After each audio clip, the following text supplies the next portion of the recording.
All right. Sorry again, guys, to cut the conversation short. But we're going to go ahead and get started with our hot topics session. And I wanted to introduce our moderator for our fourth and final session today, Heberlein. Am I saying that right? Heberlein. Let me try that again. Dr. Heberlein has a Bachelor of Science degree in microbiology, a Master of Public Health degree in tropical and communicable diseases, and a doctor in public health. She is employed by the Florida Department of Health Bureau of Public Health Laboratories as the virology administrator located in Tampa. She has over 27 years of experience in the public health laboratory, and she supervises the virology unit in Tampa, serving as the lead virologist and subject matter expert for the BPHL, including but not limited to testing for arboviruses, influenza viruses, other respiratory viruses, noroviruses, and measles virus. Over to you, Lee. Thank you.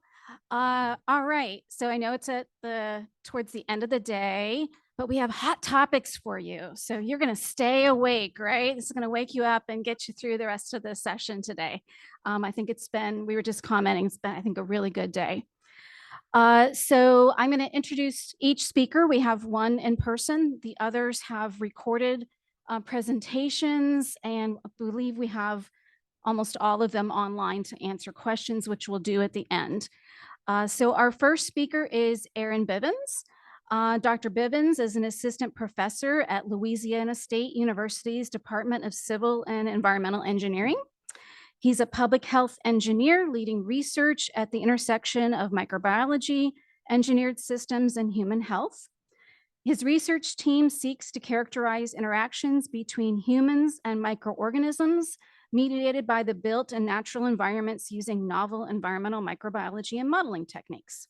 His research actively builds on his professional experience designing and permitting various hydraulic infrastructure. Dr. Bivens completed his PhD and master's degree in environmental engineering at Georgia Tech. And then prior to graduate school, he worked as an engineer in Savannah, Georgia for 5 years after earning his bachelor's degree in civil engineering, also at Georgia Tech. He's going to talk about our aircraft monitoring for wastewater surveillance. I'll give it over. Thank you so much. Oh gosh. Okay, let's start off with a little fun survey. By show of hands, who has pooped on an airplane? Me neither. Okay, so now that that's out of the way, we're going to talk a little bit today about surveying the movement of pathogens using aircraft wastewater. So I think one important point, someone gave me a compliment on like how much history I usually inject into these things. And so on brand, here we go. Disease and human movement are inextricably linked. So let's go way back. Neolithic revolution, humans begin growing their own food. They don't have to walk around and forage.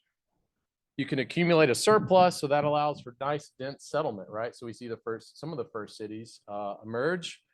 As people grow their own food, they start to accrue wealth. And so then we start to see goods start moving around the world, trading between city-states.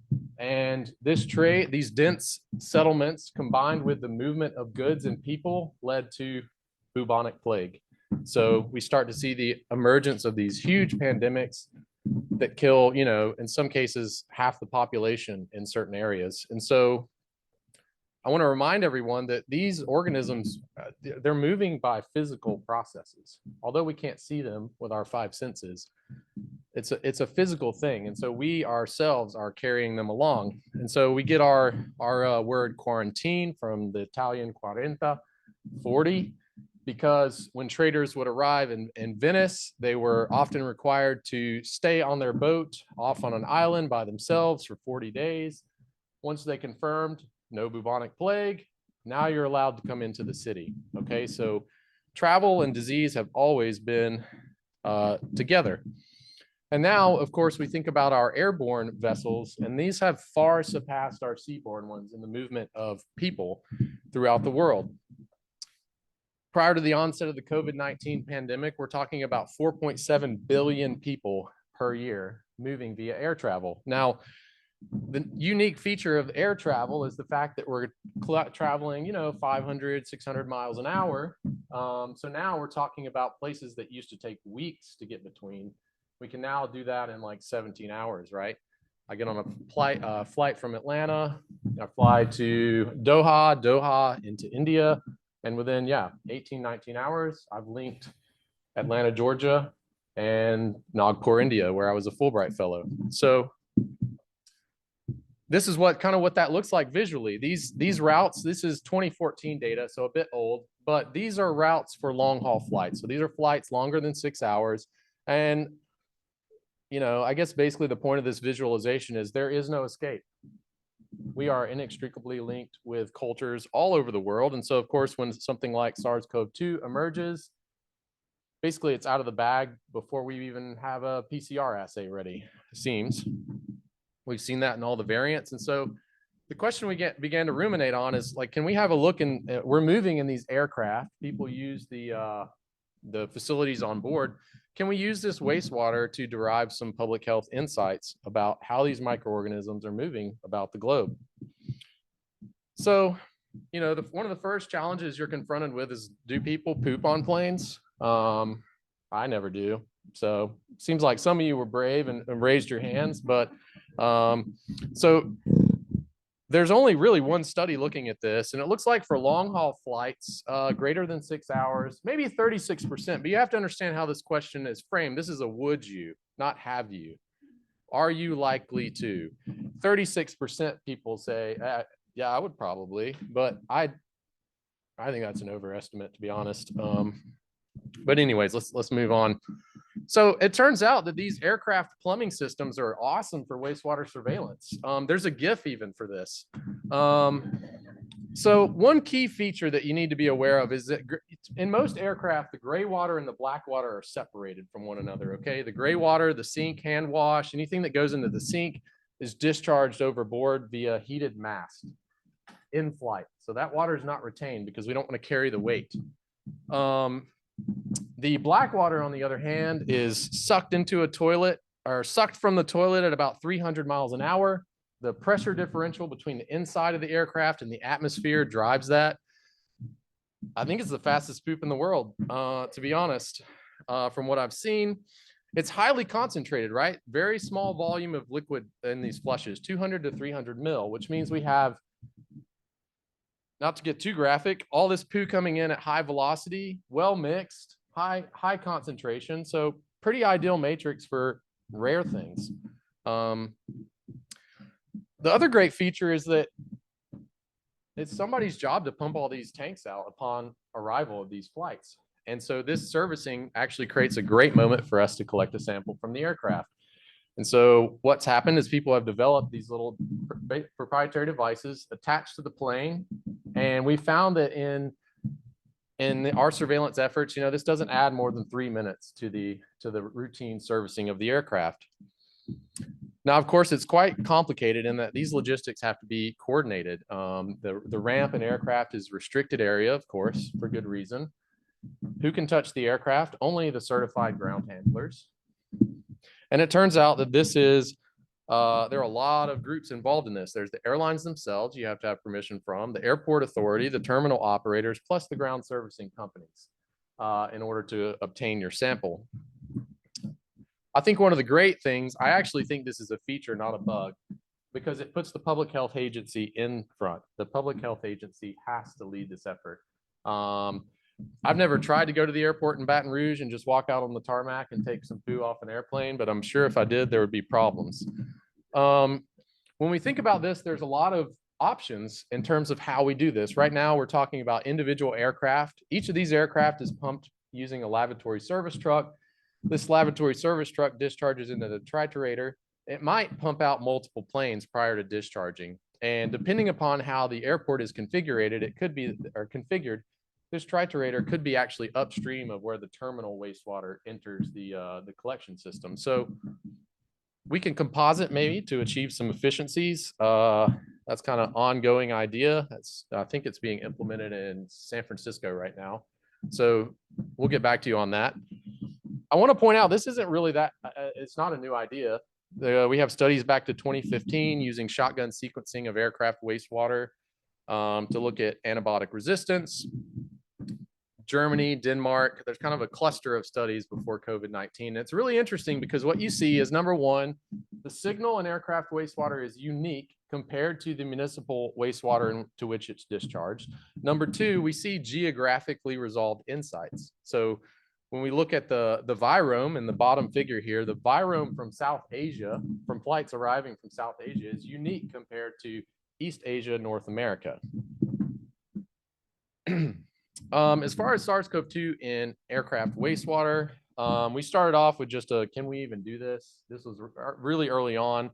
We grabbed 3 samples and tested. I think we used 5 different assays. Basically, just can we detect anything? And one important part of this study too was that we took the RNA and we seeded it into the blue juice. So they often use a chemical disinfectant called blue juice, just generally. And we saw that the signal was pretty persistent in that, up to 48 hours.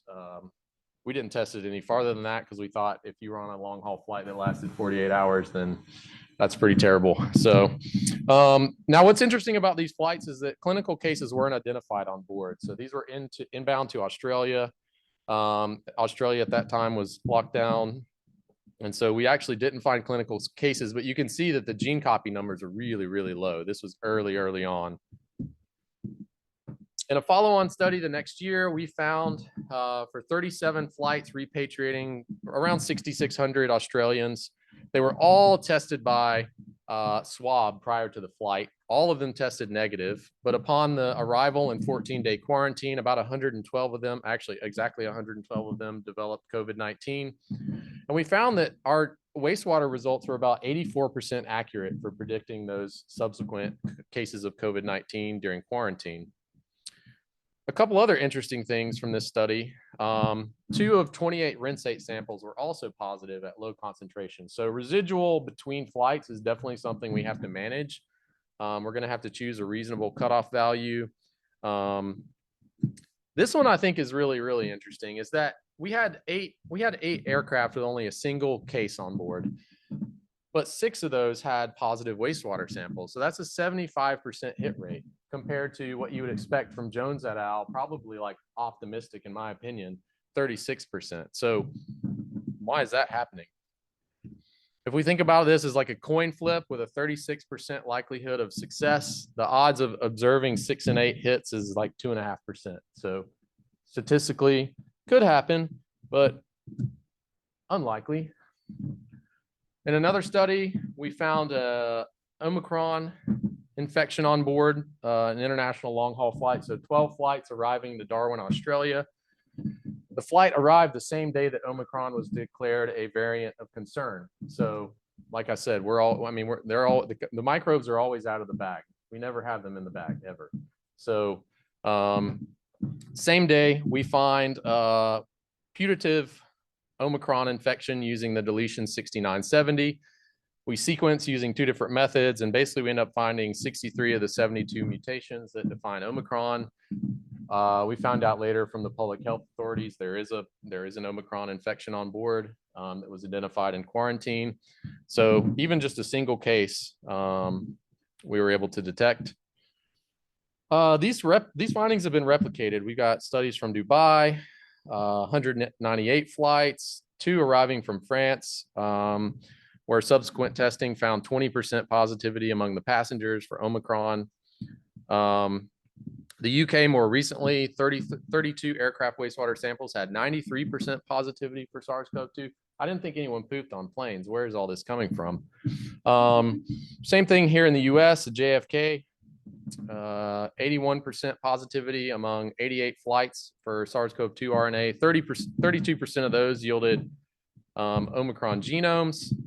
More recently, we've detected human polyomavirus, rhinoviruses, adenovirus, Epstein-Barr, RSVs, influenza A. So all the usual suspects we were able to detect in 24 different samples. So I think this potentially has wide applicability. Now, when we think a bit about Okay, testing one aircraft, like, so what? Well, what do we have to do here? So let's just do a thinking exercise. Here in the US, if we wanted to test or collect material from like 10% of all international arriving passengers, what would that take? What scale are we talking about? And I've got two columns here. We ran a simulation based on what we, flight size, likelihood to defecate. And we came up with, if you just distributed that load across the 10 busiest airports for international arrivals in the US, you'd have to sample roughly 170 to 43 flights per week at those different airports. That's for a fecal shed pathogen. Now, for a urine shed pathogen, you can see those numbers drop to like 60 per week at JFK, as low as 16 a week at Dulles. So really, really interesting then the divergence we see between fecal shedding versus urine shedding. Given the positivity rate we've seen in aircraft, given some of the positivity rates we've seen in wastewater coming out of school, the question I started asking myself is, can we neglect urine? Is urine not playing a role in the system? And so I started digging through the literature, and I found about 45 studies of SARS-CoV-2 RNA in urine.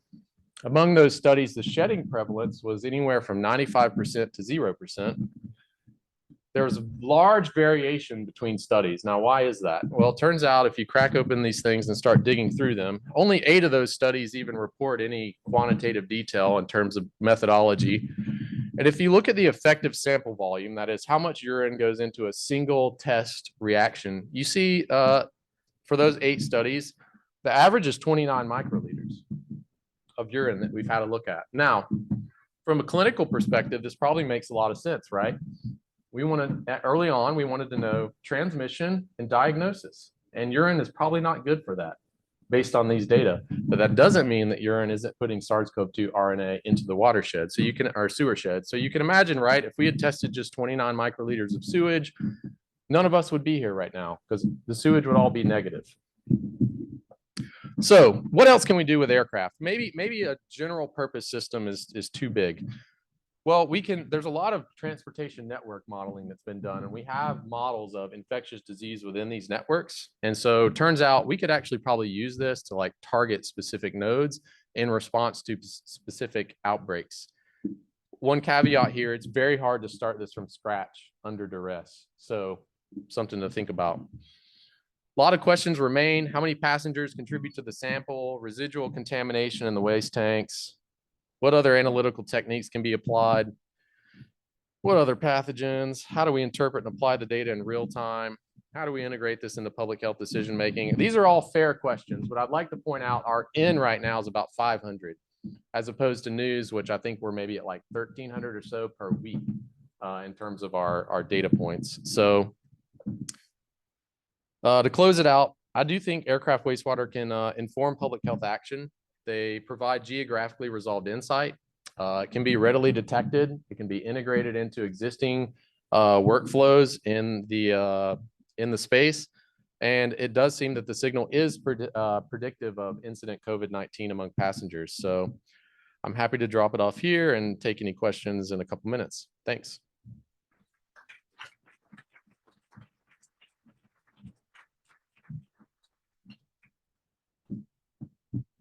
Thank you. Thank you, Aaron. Okay, our next speaker's topic is the EPA standard methods update. And this is Kevin Oshima. That presentation is pre-recorded. We'll play that in a moment.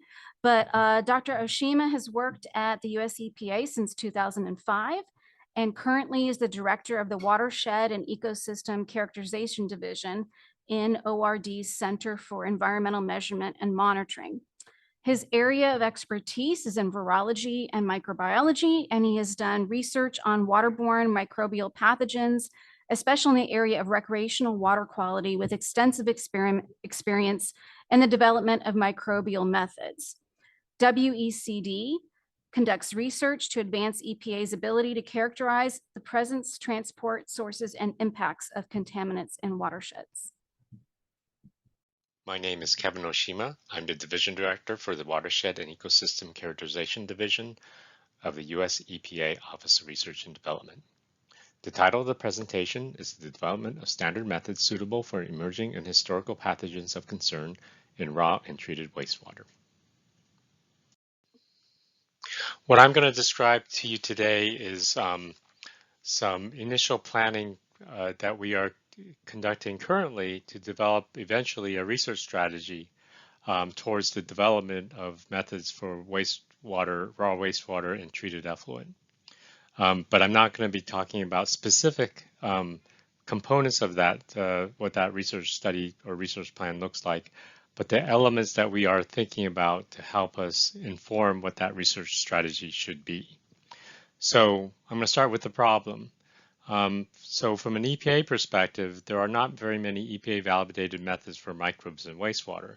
The development of well-characterized and standardized approaches for identifying or quantifying pathogens or pathogen indicators is critical for assessing exposure risk from raw and treated wastewater. Methods to address pathogens from emerging and historic concern is one of the issues that we're trying to address. Wastewater methods can also be applied to other water matrices like groundwater or recreational water or water reuse as examples. Background: there's a need for generalized microbial wastewater methods. This is in contrast to the more common approach, which is to just develop methods that are pathogen specific. Development of methods for raw and treated wastewater that will address data gaps for EPA related needs. This is a collaboration between the EPA Office of Water, or more specifically, the Office of Wastewater Management and the Office of Research and Development. This project, as I mentioned earlier, is in the initial planning phase. The purpose of this presentation is to describe the need and strategy and the desired outcomes of the project. As you'll note, as we lay this out, that there are similarities to what we're talking about in this presentation with methods in support of wastewater-based epidemiology. But there are also some significant differences that will also be highlighted. These are some of the major method drivers. Assess levels of pathogens in raw sewage in order to detect emerging pathogens of concern and potential risks from direct exposure from raw wastewater. Methods that can assess effectiveness of wastewater treatment. Methods that are developed to be compatible with multi-lab validation processes. Methods that can generate data that EPA can use to assess, inform risk from raw and/or treated sewage. In addition, data collected from wastewater can be used to inform assess risks to recreational, drinking water, and water reuse. Methods developed for wastewater applications may inform the refinement methods for other water matrices. Methods will support the bipartisan infrastructure law by addressing the need for standard methods for analysis to determine the potential need for additional infrastructure improvement for treatment and/or containment that are essential EPA responsibilities. These methods are intended for general applications and not to directly support policy or regulatory activities. Some important method characteristics to consider. Early detection of pathogens of emerging as well as pathogens of historical concern. Useful in assessing exposure to raw and/or treated sewage. Applicable to viability and/or molecular applications, these include semi-quantitative to quantitative approaches. Considerations for technical ease and the costs of methods. Research planning includes consultation with other agencies and interested parties. Performance goals may be applicable for pathogenic viruses, protozoa, and bacteria and their surrogates. We would be wanting to select a group of pathogens and surrogates to test, have some confidence that the methods will work for new and/or unknown pathogens, have the potential to assess viability through culture, have the ability to apply molecular detection, for example, PCR or sequencing, well-characterized methods that can provide reliable and/or comparable results across laboratories, and thus can be used for large-scale nationwide monitoring efforts. Eventually, like I said, the methods can be ready for multi-lab validation. So some details in terms of the method itself to think about. What are the targeted volumes? What are the ideal concentration processes to consider? consideration of targets, suspended targets or targets that are within solids, either embedded or associated. What pathogens or indicators should be targeted? What is the capability of the concentration methods with downstream viability assays and or molecular assays? For molecular assays, what is the strategy for determining performance and or the need for controls that will help in terms of assessing the efficiency of and reproducibility of the molecular assays? Another way to examine the process to develop these methods is through a method selection decision tree. In dark blue is the question, or what will you be using these methods for? And then you can go through the entire process to help frame the things that you should be considering in terms of developing the appropriate methodology. So in light blue are the decision points, in light green are the method or processes to consider, and then in light orange are the outcomes of those processes. So if you start in the top left-hand corner, one important initial decision point is, are you looking at raw treated sewage? And then what kinds of organisms are you looking for? Is it viral, bacterial, parasitic? And then what kind of indicators are you also interested in? Do you think those organisms are in the aqueous phase, the solid phase, or are you wanting to look potentially in both phases? Is the target of interest rare? If it's rare, you may need to consider larger volumes to increase the sensitivity.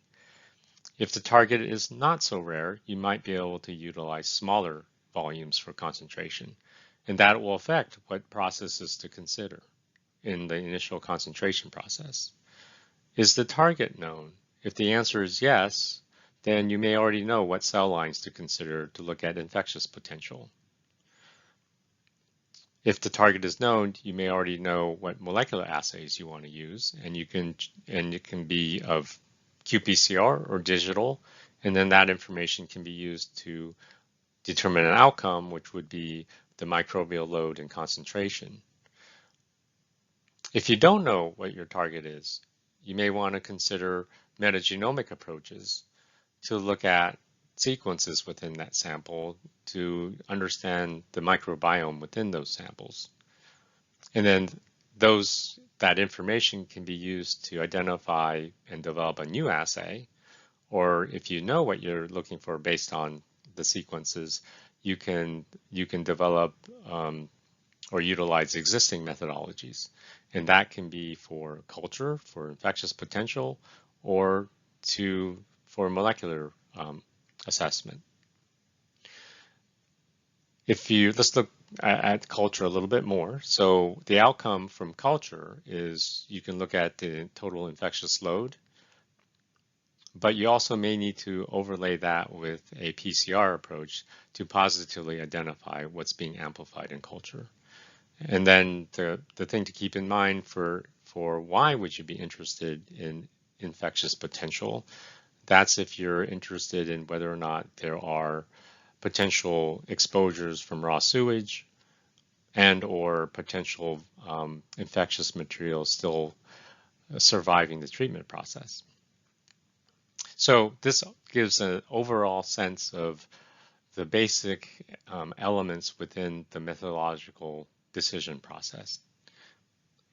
Also, if you are more wanting to focus on specific areas like the metagenomic analysis, there may be a more detailed decision tree even embedded within that. Or if you're looking at concentration process, there may be some decision tree, more detailed decision tree focused on that element. So this gives a more holistic view of what the overall process considerations might look like. Current status. As I mentioned, we're in the process of developing the overall research plan. The plan's initial phase is due for completion in the fourth quarter of FY26, and because we're still in the developmental process, I can't give you precise objectives of where we anticipate being in the fourth quarter of 26. But we do expect that there'll be major progress made, but I also anticipate that there will be additional work that would need to continue beyond that period of time. If you're interested in additional information, you're more than welcome to contact us. So I've included contact information for myself and 2 of my colleagues. If you have any questions, suggestions, or would like to discuss, please don't hesitate to contact us. This concludes the presentation. I hope you enjoy the rest of the session. All right, our next presentation is on NIST concentration methods, a guidance update on that by Nancy Lin. Dr. Lin is a leader of the Biomaterials Group and the Biosystems and Biomaterials Division at the National Institute of Standards and Technology. Her research focuses on developing measurements and standards to enable detection, characterization, and quantification of microbes and microbial communities, with an emphasis on microbial cell reference materials development and characterization, biofilm material interactions, antimicrobial efficacy, microbiome, and biosurveillance. Dr. Lin holds a BS in mechanical engineering from Valparaiso University and a PhD in biomedical engineering from Case Western Reserve University. Hi, my name is Nancy Lin, and I'm from NIST. And today I'm going to tell you about some work we're doing to develop guidance documents for wastewater surveillance. And I thank the organizers for inviting me to share this information with you today. This work is supported by the Department of Homeland Security, Science and Technology Directorate, and these are my opinions. NIST, if you're not aware, is the National Institute of Standards and Technology. We're part of the U.S. Department of Commerce, and our mission is to promote U.S. innovation and industrial competitiveness by advancing measurement science, standards, and technology. We're also the National Metrology Institute and considered industry's national lab because we're non-regulatory and we can partner with industry in a pre-competitive space to address challenges together. And that's what we're hoping to do here in the wastewater surveillance field. NIST has a number of products, including measurement services and tools. These include standard reference materials, standard reference data and instruments, measurement and calibration services, and documentary standards. Documentary standards are what I'm going to talk about today. So I just want to highlight a documentary standard is developed within a voluntary consensus organization called a Standards Development Organization, or SDO, and it's really written as a group in the field. So as you think about standards for wastewater surveillance, you might think, are these needed? And what is their role? And I would argue that standards are needed across the entire workflow from sampling to use of data because the challenges are across every step. The type of standards that we think would be relevant here include reference materials and documentary standards. Documentary standards actually come in many flavors. And although there can be prescriptive methods, so a standard method, and it can be performance requirements, etc., we're thinking more here about guidance documents. That wastewater surveillance as a whole is not ready for locking down methods and locking down approaches. But guidance and best practices have been developed in the field and throughout the user community, and so it's a great opportunity to pull that information together into one document in one place that can really benefit everyone. So to that end, we developed the NIST Standards for Wastewater Surveillance, or SWIS program, to lead the development of standards and measurement assurance strategies to increase confidence in wastewater surveillance and monitoring capabilities. You can see our team here. We have 4 main areas that we're working in. The first is stakeholder and customer engagement through workshops, through conferences such as this, through interactions, etc. To understand what the challenges are, what the needs are, how we can help, and how we can work together to address them.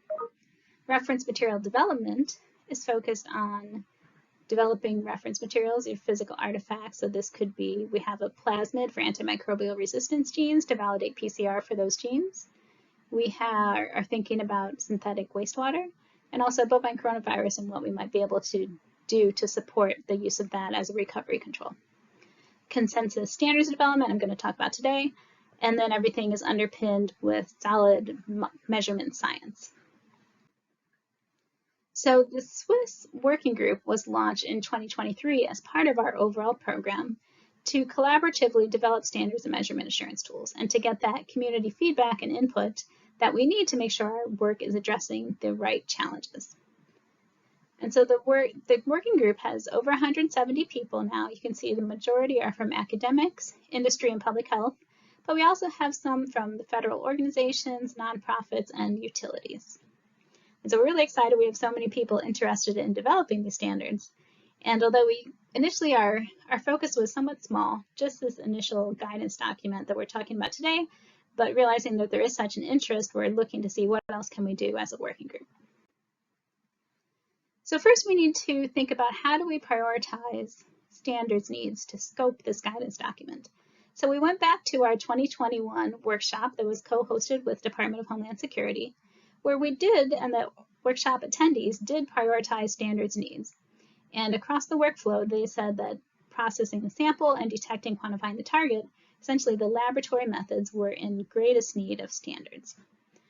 So if we break that down, you can see there's actually a number of smaller steps within that space, from sample storage, handling, concentration filtration, extraction, and then assays.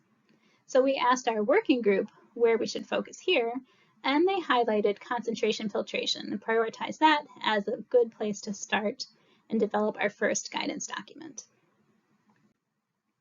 So the objective of the guidance document is to develop best practices for concentrating microbiological targets in wastewater-derived samples. We want this document to have broad applicability, so it's technology and target agnostic to the extent possible. We're focusing on best practices and guidance and not prescribed protocols or best technologies. The draft has been developed in the working group. We're continuing to do that, but we are also transitioning to standard methods for the examination of water and wastewater, where it will be further developed, finalized, and published, if all goes according to plan. The timeline for this work, we drafted the scope in April 2023. We then submitted the proposal to standard methods for the new standard to be developed there. And then we completed our first draft in August of this year with a lot of work on the behalf of the working group. We had a number of people come to regular meetings to actually write sections of the document, to discuss them, and to put them together. Our first draft was long, and there was a lot of information there and written by separate subgroups. So now what we're doing is streamlining it, making it more condensed and concise, and really revising it, with the hopes that we can have a revised document ready for balloting as early as January, perhaps a little bit later, we'll see. And that there's a cycle when you do a standard document. You usually submit it for balloting. It goes to the committee, the standards committee, for comments for balloting, and it can be negative comments. So you have a negative vote, they provide comments, and then you address those comments. And you can iteratively cycle a few times through balloting and getting comments, revising, and then back to balloting until you have your final draft. And so we're hoping that we can get this done and published within 2 years.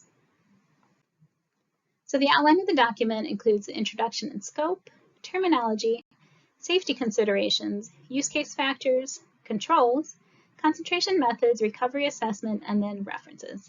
So I'm going to highlight some of these just to tell you a little bit about it. So the scope, we want this guidance to really be relevant to tasks such as selecting a concentration method for use case of interest. Again, guidance for these tasks, selecting and using controls, evaluating and comparing concentration technologies and methods, and calculating concentration efficiency and target recovery. We want to make it clear in the scope that the guidance is only focused on this concentration step, and it is not related to any other steps within the wastewater surveillance workflow. And we're not trying to say what's acceptable, especially when we provide calculations. We're not saying what's an acceptable recovery or limit of detection, for instance. And that really this is applicable to pretty much anyone concentrating microbiological targets in wastewater samples. The terminology we have includes words such as wastewater-derived samples, microbiological targets. These are terms you've heard a lot in this presentation already. Concentration, use case, recovery, the different control types, etc. And instead of starting from scratch with every term, we're looking to see where other definitions are available in other sources and use those if possible, or build upon them or revise them if needed to make them specific for our use case. Again, we're trying to also look to see what else is out there to harmonize with it, so we're not in conflict with something else that's already there. In terms of the use case, we want the user to think about their use case and key factors that would help inform selection of a concentration method. So these include thinking about the objective of what they're trying to do with their wastewater concentration process, aspects of the sample, the target, and the analysis, as well as throughput constraints and requirements. And putting those together, those can help select a method. We also have a list of recommended controls, primarily the process blank and the process control. We've talked about what to call these, the naming convention, and then the text also talks about the purpose of these, when and how often they should be used, and inferences that can be made from each of them. The concentration method section delves into multiple concentration methods shown here, and really a summary table on the various aspects of them, not comparing them, but just providing information on each so the user can be aware. And then there's following text with an overview and best practices for each method. There's also, this also leaves room for new concentration methods that may be developed in the future. Again, so we're not being limited to today's technologies, but really trying to be technology agnostic. There's also the recovery assessment, which highlights the use of controls to evaluate the workflow recovery and provides equations to calculate recovery. So just to summarize, we have brought together experts through this working group to develop this concentration best practices document. We're currently revising our first draft. We still have a long ways to go, but it is getting better and better every month as we come back to it. And we're transitioning to the Standard Methods Committee Joint Task Group. We've talked in the group as well a little bit about what to do next. We have a lot of energy within the group and people are excited. I know some of you are involved in this group as well, and so I really appreciate that. And so we've talked about what to do next. We had a poll a while back to see what people are interested in. So besides the best practices methods, there was some interest in future reference materials, other documentary standards, wastewater surrogates, the antimicrobial resistance targets, and some others. And other possible activities we've talked about as well are writing white papers or viewpoints, as well as perhaps hosting workshops and proposing workshops. So I just want to highlight that all are welcome to participate. So if this sounds interesting or if you have some thoughts about some sections of the guidance document that I've talked about today, please complete an interest form online, or you can contact myself or Ashley Logan to learn more. And we would love to have you join the working group to share the work and to provide your input and recommendations for this document. And with that, I just want to especially say thank you to all the working group members for their contributions. That's what's made this possible, really. And the funding from DHS, and then also our NIST microbial team. Thank you so much. All right, moving right along here. Our next presentation is one of my kind of favorites because I'm mainly an arbovirus person, but it's about monitoring human arboviral diseases through wastewater. Dr. Mats Leifels. After a PhD on molecular methods to determine the integrity and infectivity of enteric viruses and complex water matrices in environmental virology from Ruhr-University Bochum, Germany, Dr. Leifels completed a postdoctoral research fellowship at the University of Alberta School of Public Health and a fellowship in the Water Institute at the Gilling School of Global Public Health at UNC Chapel Hill, where he worked with professors Jamie Bartram and Mark Sobsey on practical applications of water, sanitation, and hygiene interventions. In 2019, he relocated to Singapore Center for Environmental Life Sciences Engineering at Nanyang Technological University, Singapore.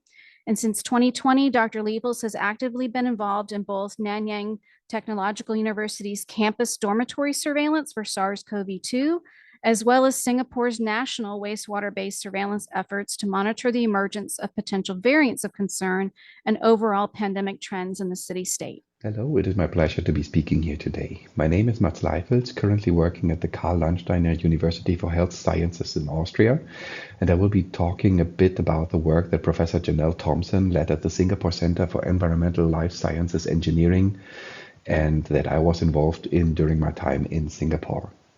Throughout the pandemic, we set up a collaborative group working on wastewater surveillance for pathogens that are endemic in Singapore and Southeast Asia, including but not limited to SARS-CoV-2 and its variants of concern. I share some of the Singapore-based work here today, where the main collaborators were Professor Stefan Wirtz, also from CELSI, Eric Arm from MIT in Boston, and our colleagues at the Singapore National Environmental Agency, NEA. During and after the acute phase of the pandemic, wastewater surveillance emerged as a very useful tool for universities worldwide to keep their staff and students safe and to ensure teaching in person was possible. One of the campuses implementing such a surveillance effort was Nanyang Technological University in Singapore. Here we set up a campus surveillance network with the help of NEA, who themselves oversee a nationwide program monitoring the emergence and spread of SARS-CoV-2 in this island nation. For this, we set up autosamplers at manholes throughout the campus. Autosamplers have then been used to collect composite samples in 8-hour intervals, which were then collected every day or every week and sent to the laboratory for analysis. Using this method, we could see that the incidence of COVID-19 and the concentration of SARS-CoV-2 RNA across our campus network parallels trends in Singapore's wastewater reclamation plants. In figure D down to the right, you can see that the red line representing the average SARS-CoV-2 gene copy numbers per liter for samples collected from the treatment plant influence, and thus representing the national levels, as pretty much all of domestic wastewater in Singapore is processed here. The individual black lines in the same figure represents the percentage of SARS-CoV-2 positive campus sites for a given collection period. You can see that by showcasing this, we can depict two very distinct peaks. A small one in September-October 21 that corresponds to the Delta wave, and a much higher peak during the first part of our Omicron wave, where this time series ends as the academic term stopped. As SARS-CoV-2 is somewhat yesterday's news, we were thinking about implementing wastewater surveillance beyond the context of COVID-19 as soon as a campus operation was ongoing. As you can see on this map, human pathogens such as dengue, Zika, and yellow fever virus cause significant burden of disease globally, with the WHO estimating more than 300 million reported cases and up to 700,000 deaths annually, and costing economies billions of dollars. One of the groups of viruses that has severe global socioeconomic impact are arboviruses, a polyphyletic group consisting of viruses that are transmitted through arthropods such as mosquitoes and ticks, hence the name of arthropod-borne or arboviruses. Due to the difficulty to monitor viruses themselves, for arboviruses there are commonly three pillars of surveillance relying on the complex natural cycles between hosts, vectors and reservoirs. First, sylvatic survey, second, entomological survey, third, clinical surveillance. We propose wastewater-based surveillance of these viruses as a novel, robust and complementary system that can capture both symptomatic and asymptomatic cases. These proposed arbovirus surveillance systems can lead to more rapid policy response and thus can help stop a potential arbovirus outbreak early on through various ways such as vector control, population outreach, and focused vaccination programs. With these backdrops, we conducted an array of studies of arboviral persistence in wastewater, hoping that the data shows arboviral sickness persists long enough in wastewater for sampling and testing.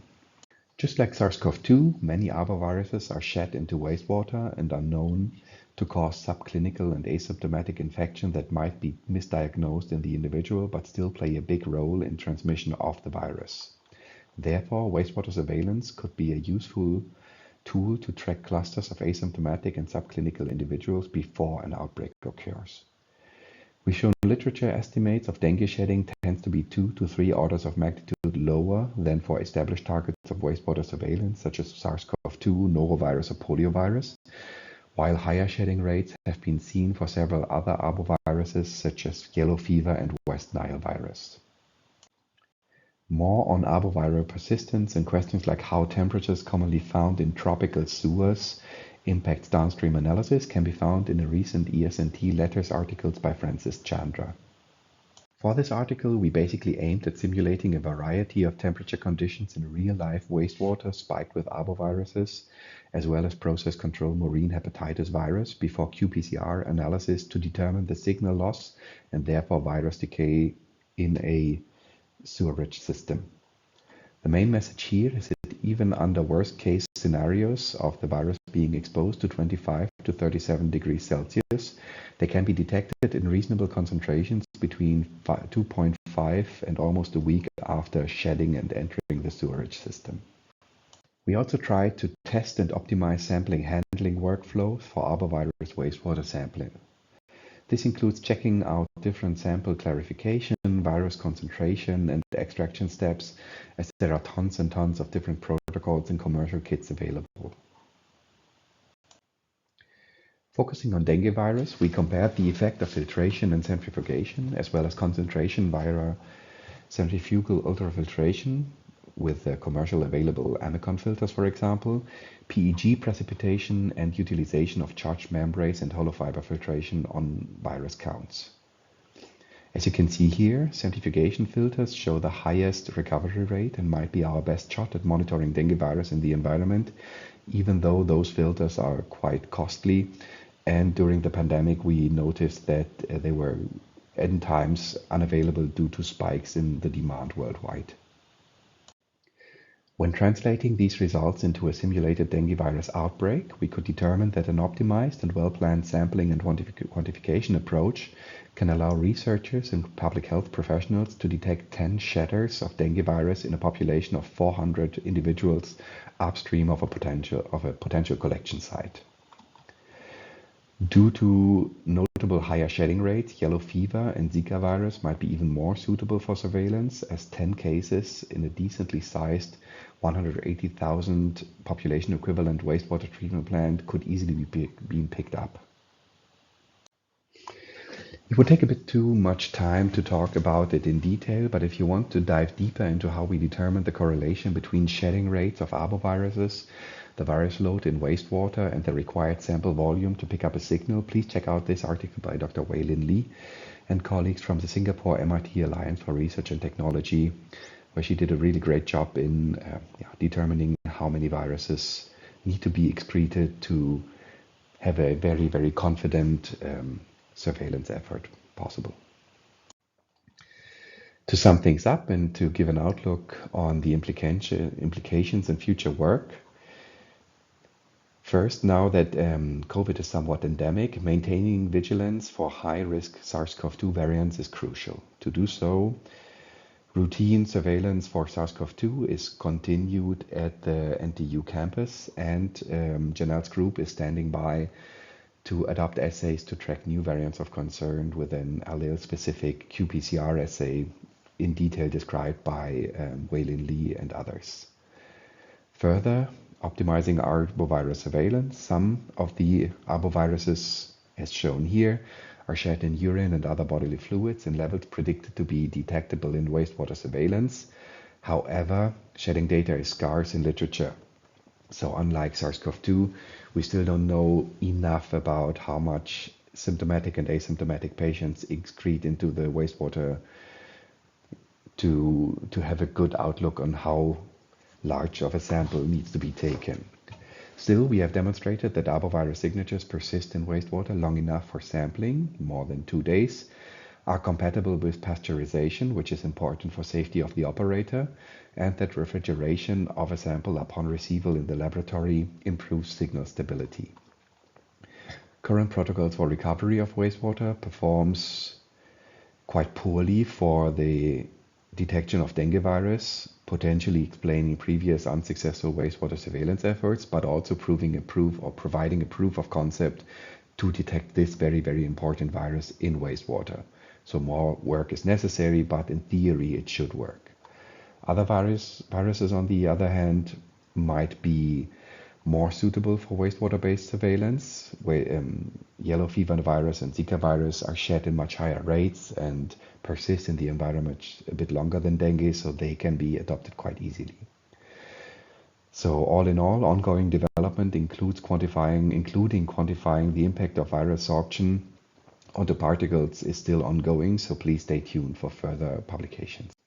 So now all that I have to say is thank you very much for having me. Thank you to the conference organizers for having me present this work by Janelle, Stefan, and Eric. Also a very big thank you to the three professors for setting up this great collaboration, and for all the people involved from SMART, from CELSI, from MIT, and from the Singapore government agencies.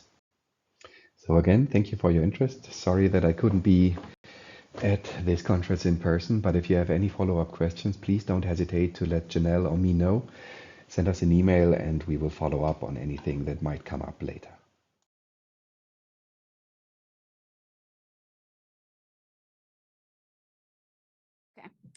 All right, our next speaker is Dr. Amy Pruden. Topic is monitoring antibiotic resistance through wastewater. Dr. Pruden is the W. Thomas Rice Professor and University Distinguished Professor in the Department of Civil and Environmental Engineering at Virginia Tech. She earned her BS in Biological Sciences and her PhD in Environmental Science, both at the University of Cincinnati. Her research and teaching focus are bringing a microbial ecological perspective to advancing control of pathogens and antibiotic resistance in the design and management of water, wastewater, and recycled water systems.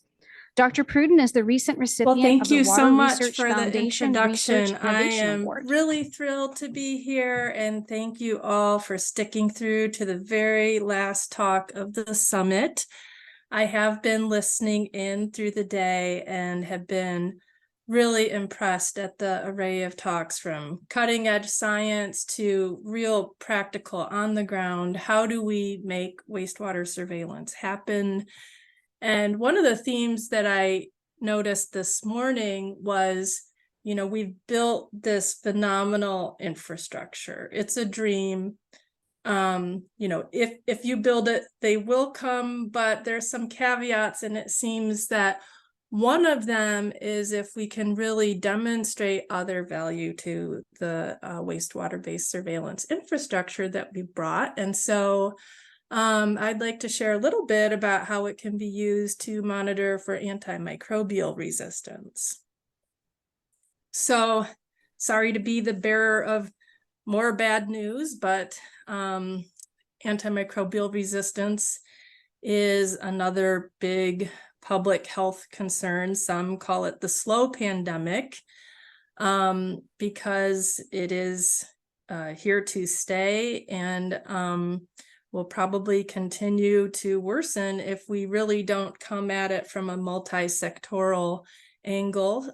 Many say that the One Health framework of people, animals, environment is ideal for addressing this issue. And it's real and ever present. So this study actually was collecting data from 2019 of all years, and they saw that there were 1.27 million deaths attributable to AMR and 4.95 million associated with bacterial AMR. And this is very much a global challenge. Just as Aaron talked about, you know, microbes don't exactly respect borders. That's very true for antimicrobial resistance. And so you'll see that the World Health Organization and actually the quadripartite organizations, including UNEP, have been very active on this front.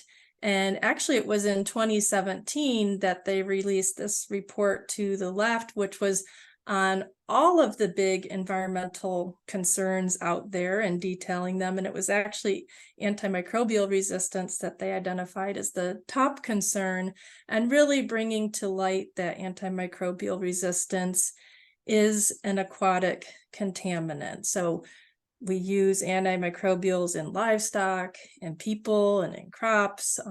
So you have some antimicrobials going right into the environment, but also going through the digestive system, selecting for resistant microbes and their DNA, and that will make its way into the environment.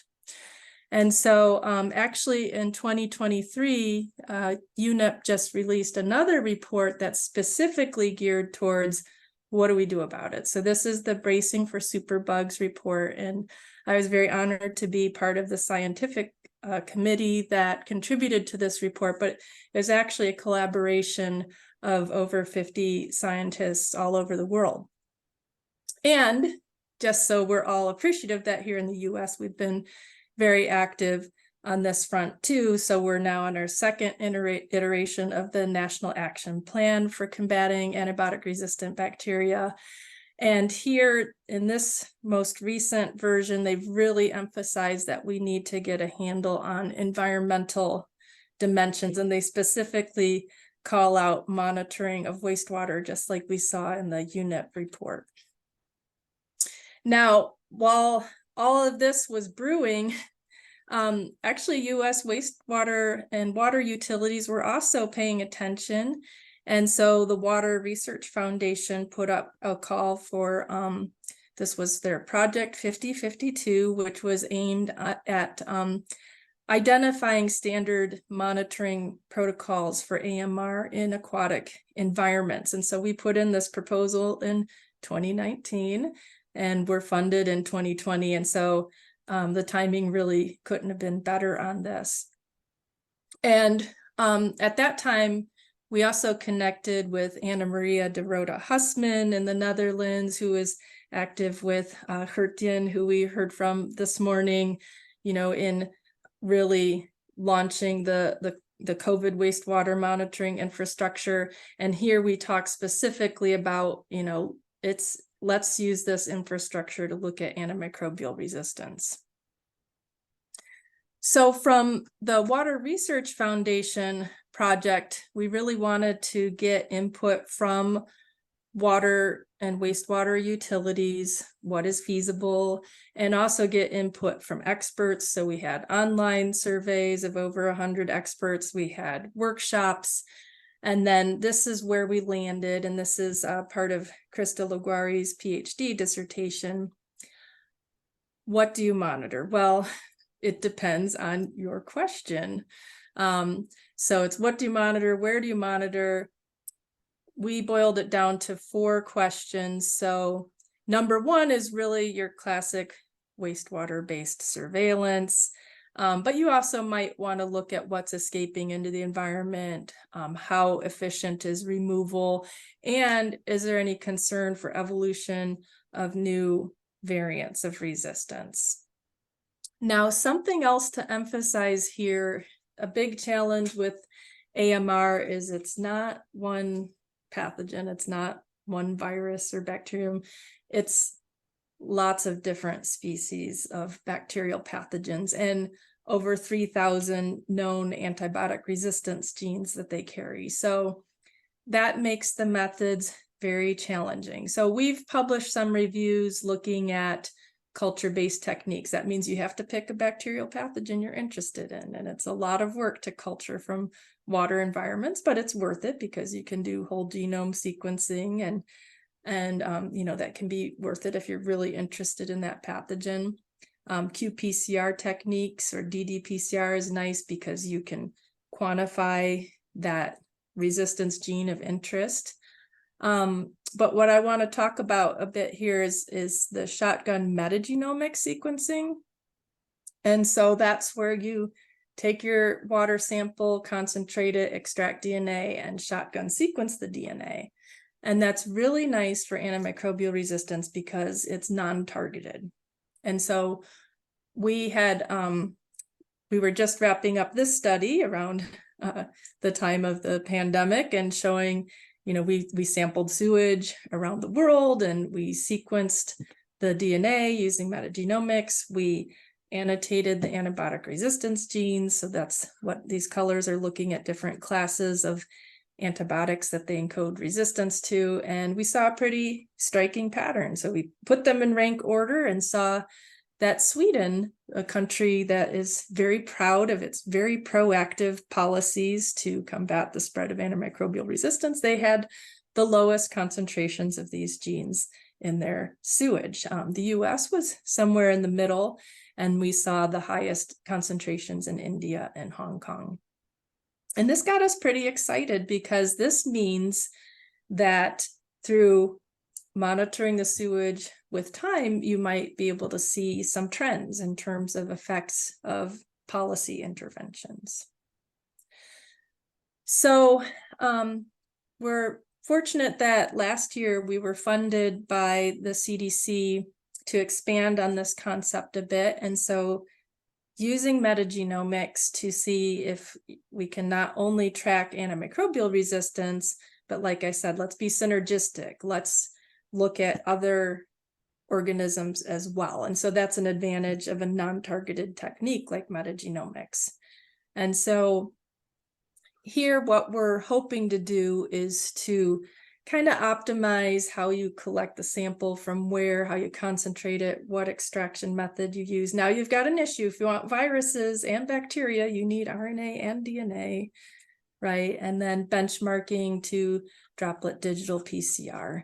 And then there's some innovative bioinformatics that our collaborators in computer science are working on to help distinguish organisms at the strain level.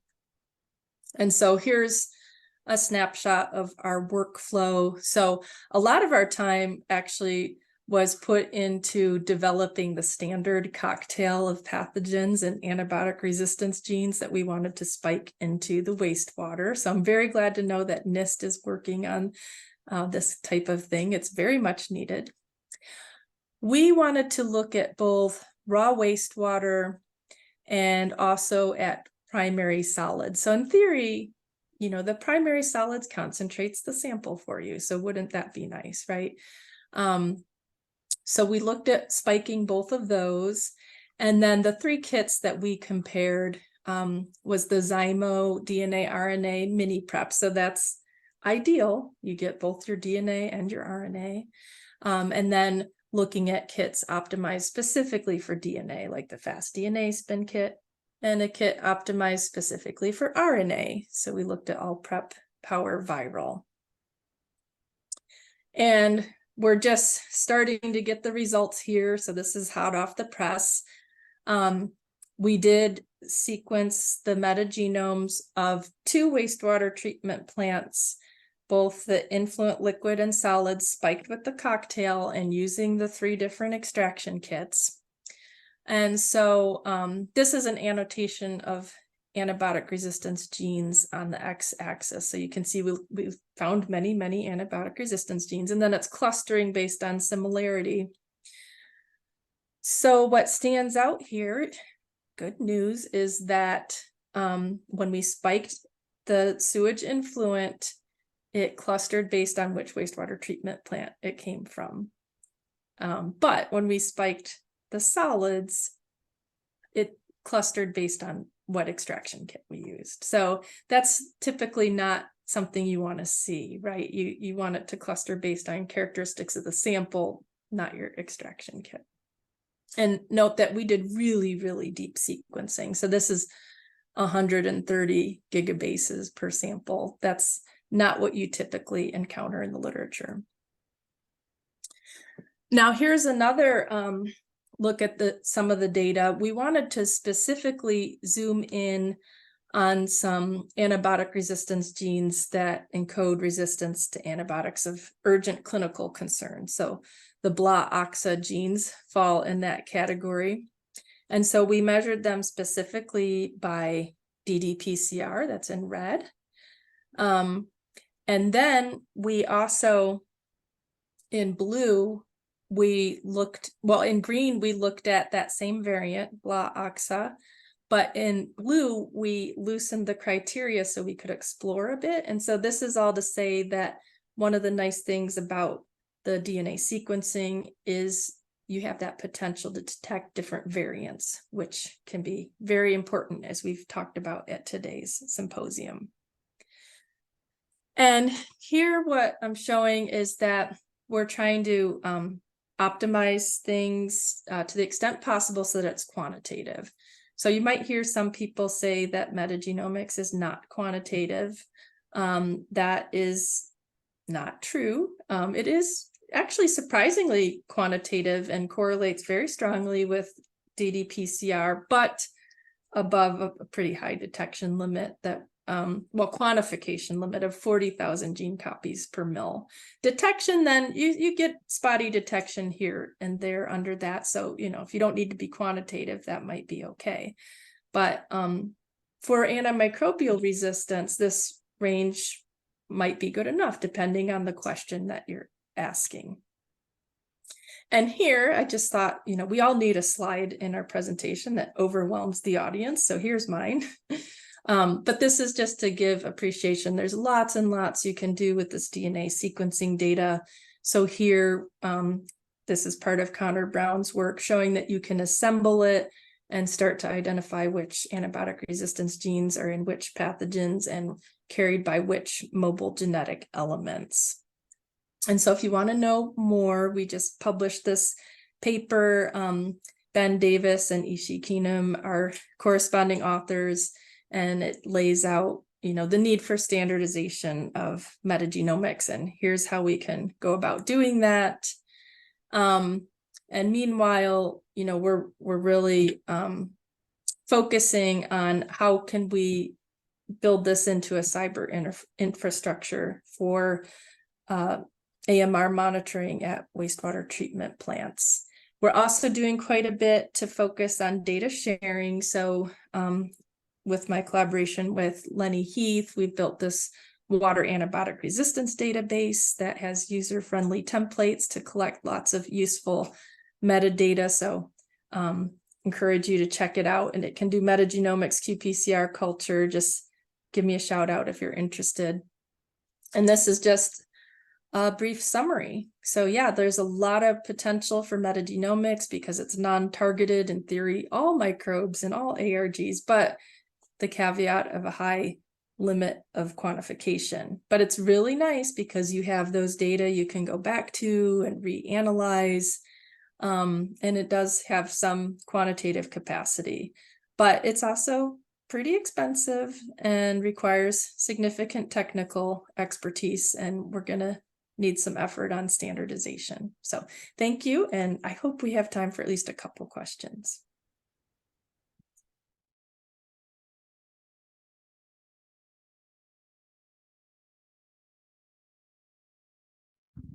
Hi, I'm Corinne Leifels from the University of Denver. My question is for the two teams on standards.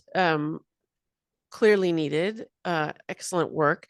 I'm just curious if there are ways that we could accelerate the time until we would get some of those standards, given that in an emerging field like we have here, a year or 2 years actually could be detrimental to us as an emerging field. And I'm just curious about what can be done to accelerate and how can we help you? Yeah, so it's really hard to I think that's for accelerate you, standards Nancy. because it just takes time to get things right and to check them out and to make sure things are okay. As far as what I think all the best practices are out there. I think so much of the material is out there already, and that's often the case with standards. And oftentimes, if you're in industry, that material is, or the studies that people have done, et cetera, is proprietary. And so that data is not available. But I think what's fantastic about the wastewater surveillance field is that so much is open and shareable. And I think that really gives us a head start, because not only is a lot of this already known, but the data can be shared in a way that the whole community can benefit. So there may be some things to draw on there in terms of sharing data and best practices to put together these documents and best practice and guidances. So that may be one way. And you can join the working group. Do you want me to do one from the Zoom? Sure. All right, this one's for you, Aaron. How do you think, or for anyone, how do you think that airplane wastewater surveillance can and or should inform travel restrictions, and what ethics should be considered there? Yeah, I think travel restrictions are kind of don't work very well, right? Because we're always behind. So this flight into Darwin, Australia from Johannesburg, there was already a passenger on board with an Omicron infection. that was declared a variant of concern the same day. So I do think that it can inform in terms of where we look. So you can think of this as like a front line, right? And this informs your, like the surveillance within your country. But I think the nice thing about it is you can potentially don't need travel restrictions, right? Because I think our understanding of travel restrictions right now, at least under severe cases, except under severe cases, is that they don't really work very well. And so economically speaking, I think the goal is to not do travel restrictions in the broadest sense. So this would give us a way of allowing people to travel while also being informed about how things are moving, how microorganisms are moving, but also we could target it to areas where there is less surveillance, right? I think that's one of the real advantages. In places where we just don't have much surveillance data, much sequencing data, we can look in aircraft wastewater and we can actually sequence that material and have a look. Now, the key point here, right, is like someone might be transiting through somewhere. So it doesn't necessarily tell you where that person began their journey and where they're ending their journey, but it does tell you like between these two nodes, this microorganism moved. So that would be my my answer. But again, I'm a public health amateur, mostly an engineer, but that's what I think. All right, we'll go back to the room. We have a, oh, we can.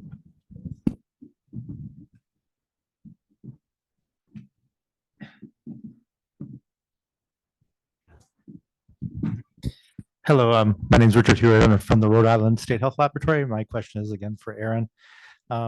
Thanks for the talk, very interesting. I'm sure we're all asking ourselves whether or not we're plane poopers after that.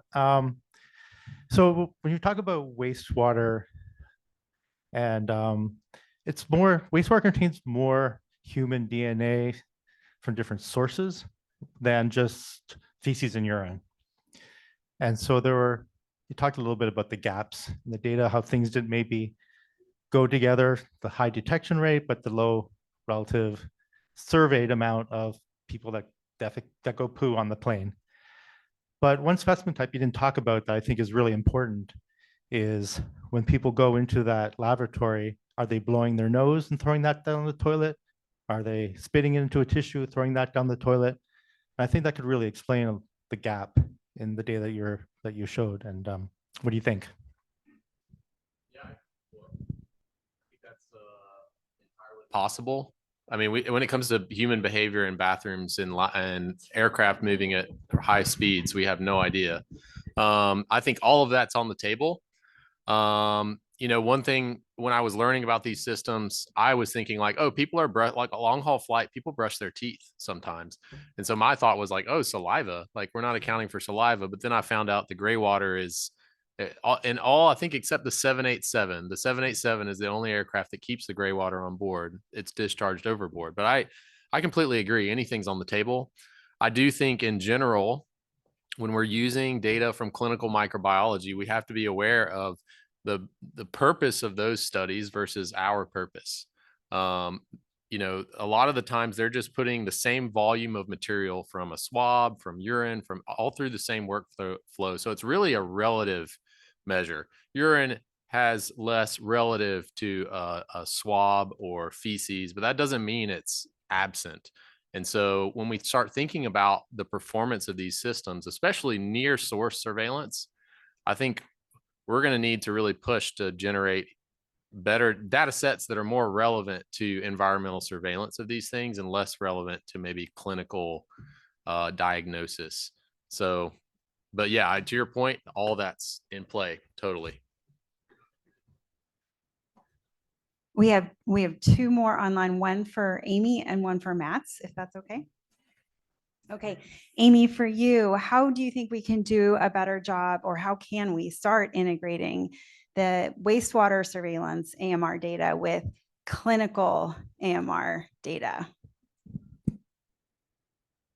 Yeah, that is a great question. And it's something that we've been, at least, starting by reaching out to your friendly public health departments, and it's great to see representation here. But that's only as good as, the amount of reporting. The antimicrobial resistant infections for the most part aren't required to be reported, but there are surveillance systems that can be tapped into. So I guess one thing, just taking a step back though, is that it is a slightly different objective. I think with SARS and the other targets we've talked about, we're really trying to match up one for one to the extent possible to figure out how many people in this community are infected with this agent, right? And that's not exactly the question we're looking at with AMR. It's more along the lines of, okay, what kinds of antibiotic resistance genes are dominant in this population? What kinds of pathogens do they tend to be associated with? And does that change with time? Is there some change in policy? Like, for example, in 2017 in the US, we finally curbed the use of growth promoting antibiotics in livestock, right? Wouldn't it be nice to have some sort of baseline data to know if that somehow is reflected in the carriage of antimicrobial resistance by the community? Because it's surprisingly challenging. Europe has been very proactive in these kinds of restrictions, and then it's been very hard to link it to showing exactly what the improvement is. So a lot of what people are conceptualizing is really just trying to get the environmental dimension of One Health, that being people, animals, environment, the environmental dimension up to speed so that we have this kind of baseline data and just have a sense of what's going on. Thank you, Amy. Okay, and Mats, you get the last question of the summit. Okay, and I'm actually not exactly 100% certain about this question, but I'm assuming you'll understand. Okay, what may be the mechanism that makes dengue lower than other arboviruses? I'm assuming you know what that means. Lower what? So thank you, and thank you for this very low pressure job of having the last question. So I assume that it's about why dengue is shed in lower rates than the other viruses, and this, I think that's a good assumption. Yeah. I'm afraid that this is something physiological, that we are on the receiving end of what comes out of a person. So I'm not really sure how this happens, but yeah. So the funny thing about the whole thing is that Janelle came to Singapore with a grant to set up a dengue virus wastewater-based surveillance before COVID hit. So everything was nicely set up to set up something to look for this very, very relevant pathogen in Singapore, where 30,000 people from a population of 5 million get infected every year. So this is really an urgent issue in parts of the world.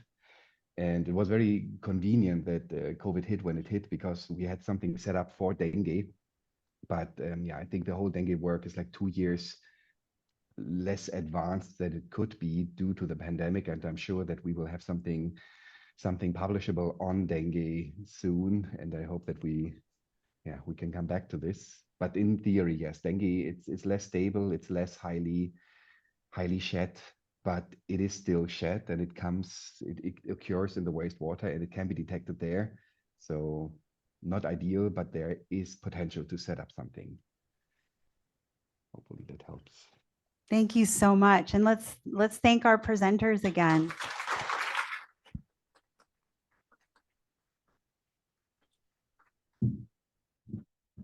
Okay, and thank you all for being willing to stay just a little bit longer, because we want to close out with Amy Kirby. Although she's not able to be here in person, she is online. So this is a live human being you're going to be hearing, not a pre-recorded one. So let me introduce Amy. Dr. Kirby is the National Wastewater Surveillance System Lead in the Division of Infectious Disease Readiness and Innovation at the U.S. Centers for Disease Control and Prevention. She brings more than 15 years of research experience in molecular microbiology to the task of building the first national wastewater-based public health surveillance system in the U.S. Dr. Kirby earned a PhD in microbiology at the University of Buffalo and an MPH in epidemiology from Emory University. There she is. Right, Amy, just tell me when you want me to advance. All right, thank you, Anna. Hopefully you guys can hear me and everything is okay. I trust that tech will jump in if that is not the case. First, let me, again, as John did this morning, extend my sincere regret that the news team is not there with you today.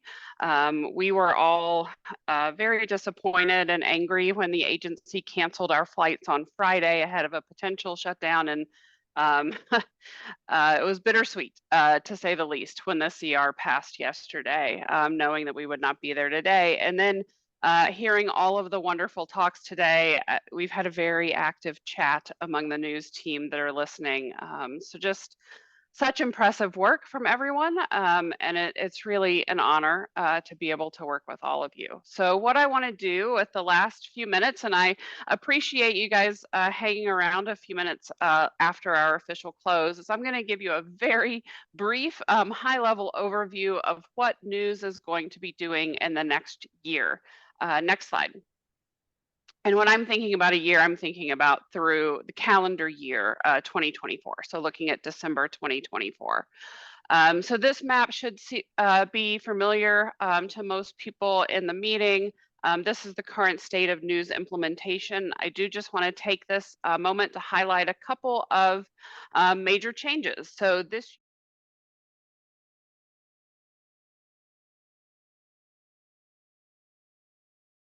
this year, we were able to expand funding to 48 states, 5 cities, and 2 territories. So really great coverage with CDC funds available to support wastewater surveillance.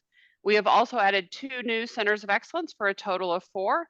And we're going to be working with those centers of excellence quite closely to really start to set up a regional approach to technical assistance and development of wastewater surveillance for public health implementation. And I was excited to hear some of the hurdles and challenges that people are facing. Our centers of excellence each have really unique skills and expertise where they excel. And so we're looking forward to being able to harness all of that capability to be able to reduce these hurdles as much as we can.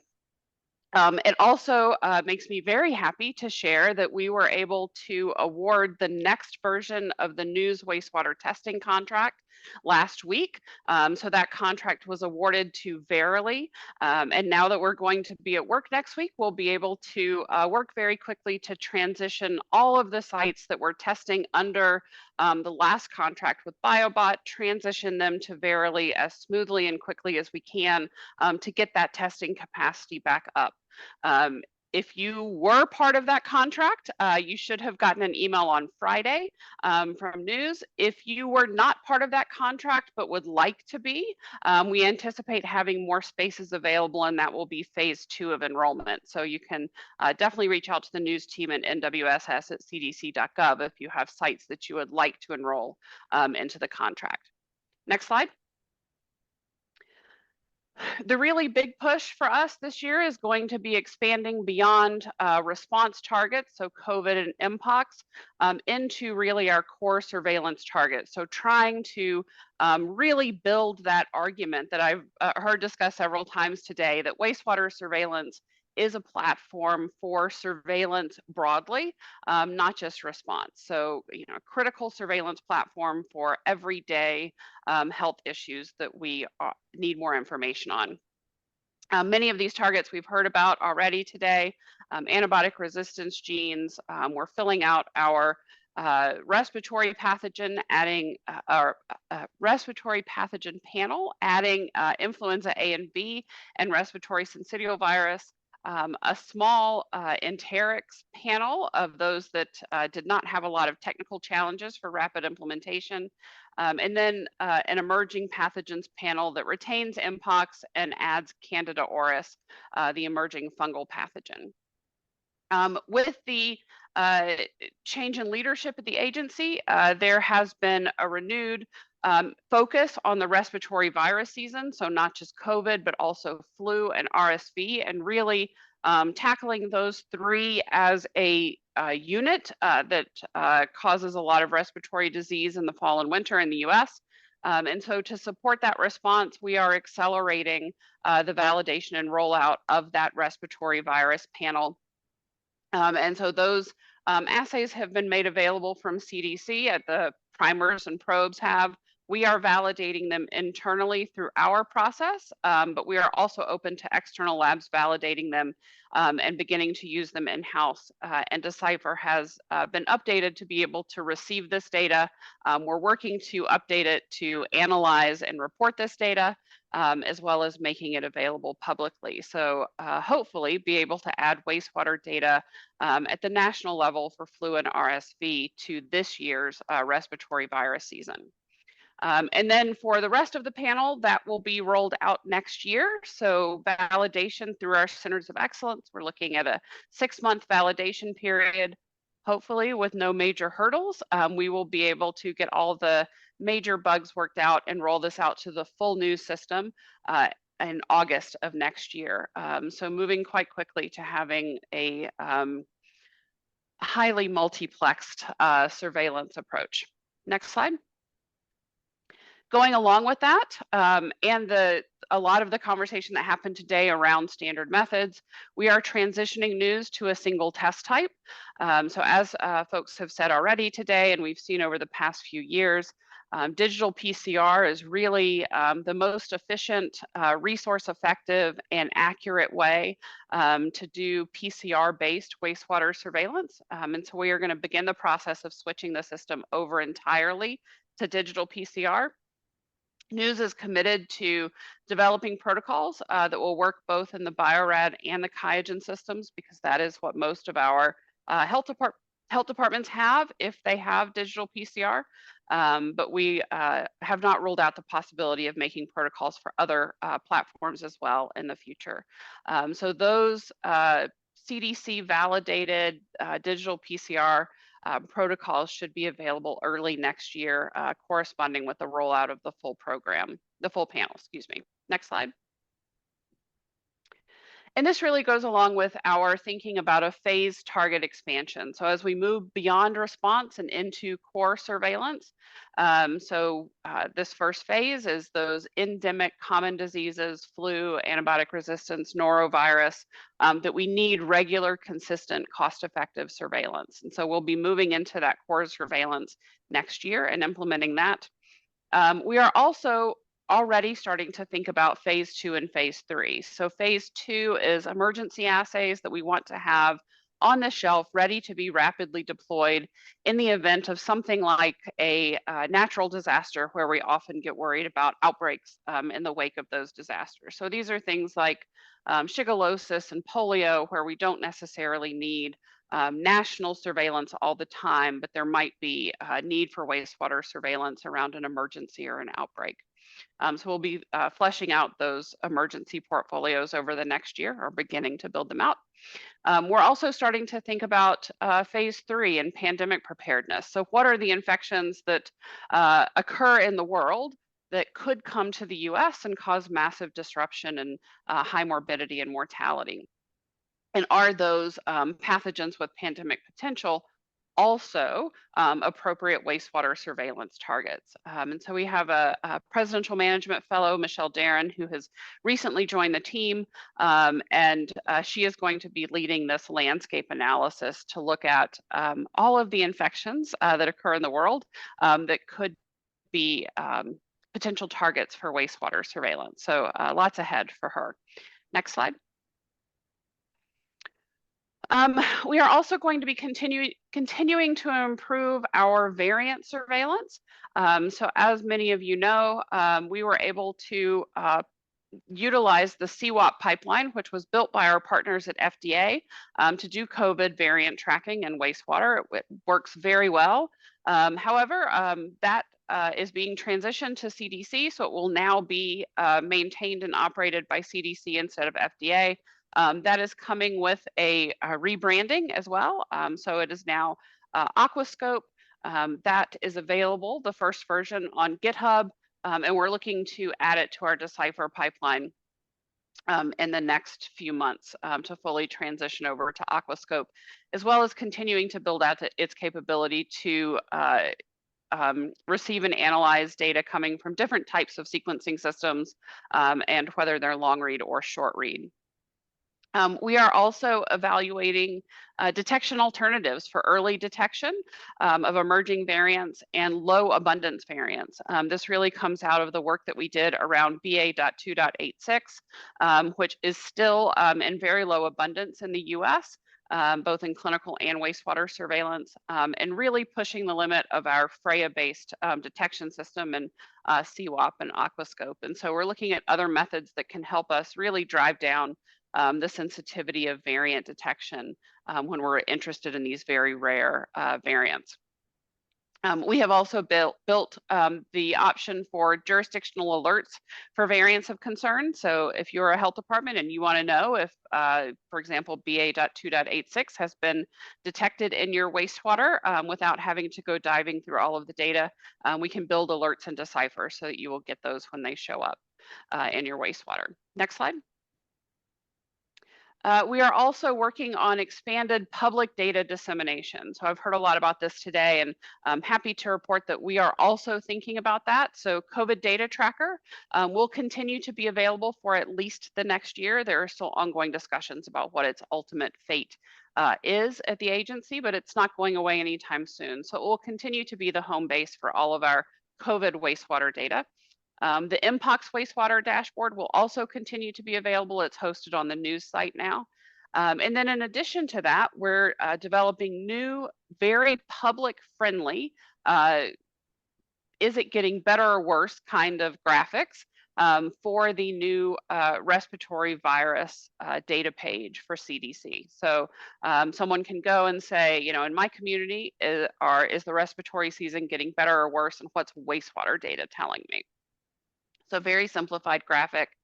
We're also working to build a news dashboard where you will bring all of this data together. So whether you come to the CDC webpage specifically looking for flu data and you route through the flu webpage, or you come through COVID and go through COVID data tracker, or you come because you want to see wastewater and you go to the news page, you will be able to access all of the wastewater data that we have for any of those pathogens, regardless of how you come to the page.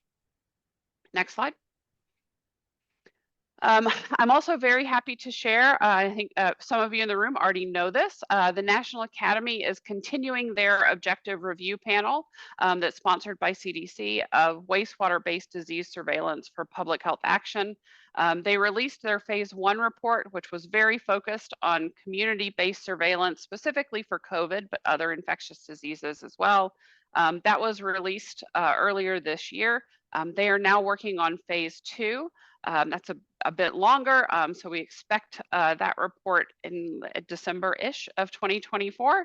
And in phase 2, they will be expanding their work, so considering other applications of wastewater surveillance. So beyond infectious diseases, also looking at non-community level detection, so facility-based detection or sub-sewer shed level detection. So I'm really excited to see how that goes. I know they've been running a series of webinars that are open to the public, so if you're interested, please go to their page and check those out. And thank you to those of you in the room that have volunteered your time to be part of those webinars and help them explore all of these issues.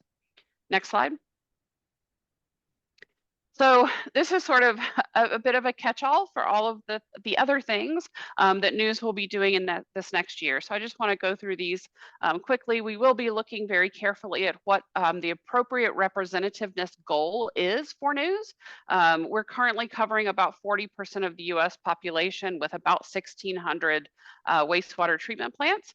That's only about 10% of plants, or rather permits, covering 40% of Americans. So you can see that there's a lot more to go if we were going to get to 100% of sewered systems, and that's probably not feasible given the funding and logistics of these types of systems. So what is the appropriate coverage goal, and how should that be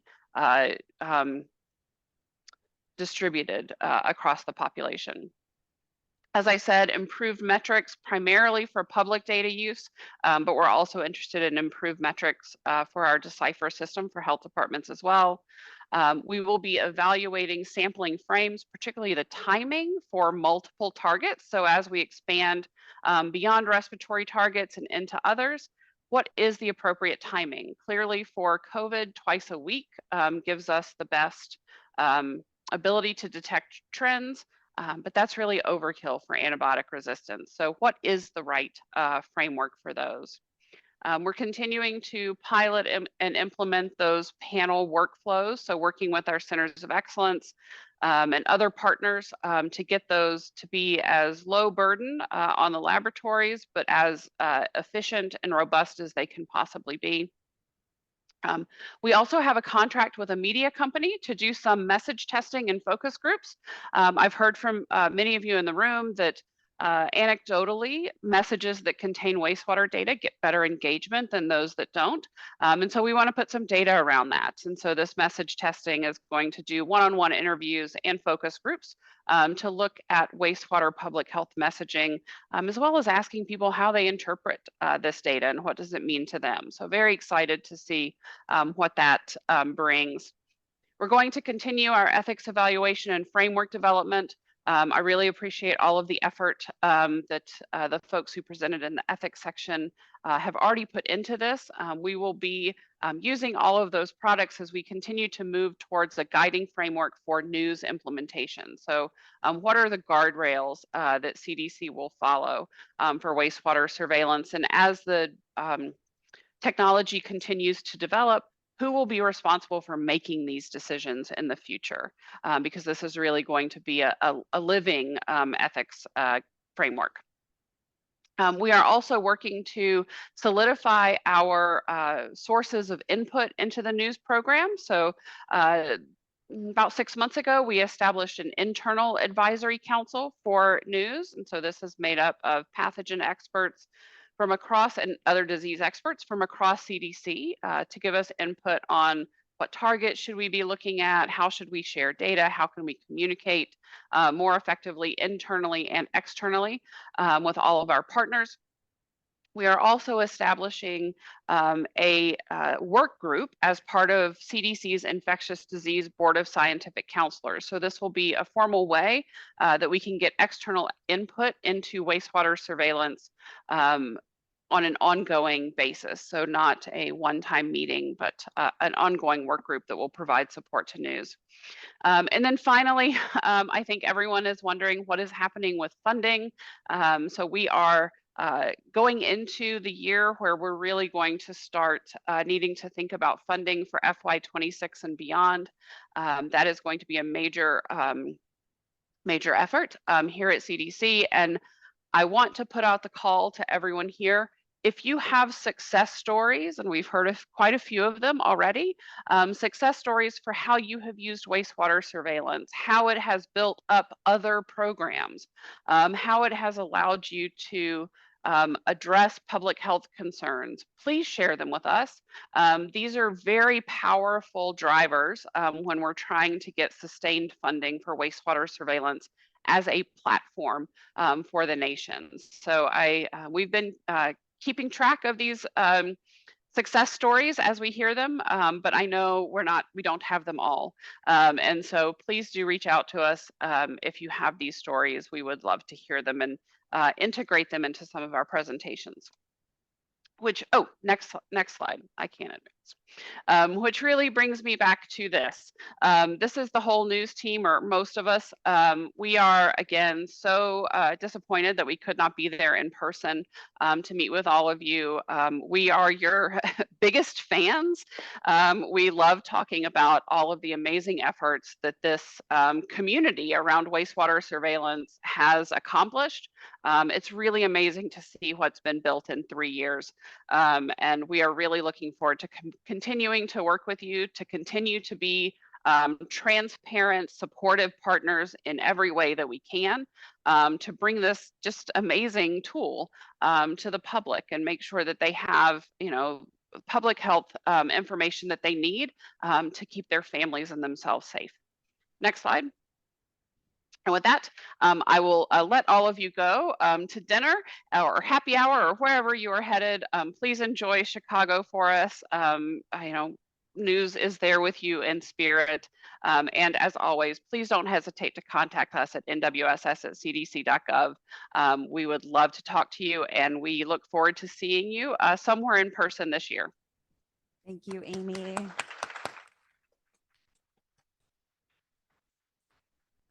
Just give me one more minute. It is truly amazing what's been built in the past 3 years. And it's wonderful to see all the fantastic activities that are planned through FY24 or the end of 24 for news. Again, 30 seconds. I just want to say a series of thank yous. So again, thank you to the program committee for putting together a fantastic day. Thank you to the moderators for keeping everybody on track. Yeah, full stop. Thank you to the speakers, presenters, panelists, both online and in person. It was really wonderful to see all the interaction going on online. Thank you to the CDC for funding today and making this possible. Thank you to the Encore team. Seriously, a round of applause for the Encore team. They have been here for more than 12 hours in this room. And finally, thank you to all of you in person and online for everything that you do. Okay, one more round of applause. And I just want to assure you all that if you registered, you're here, you're going to get another email from me with links to the recordings, the slides, and a feedback survey. So please, we request that you fill that out because we want to do better next year. So have a great evening.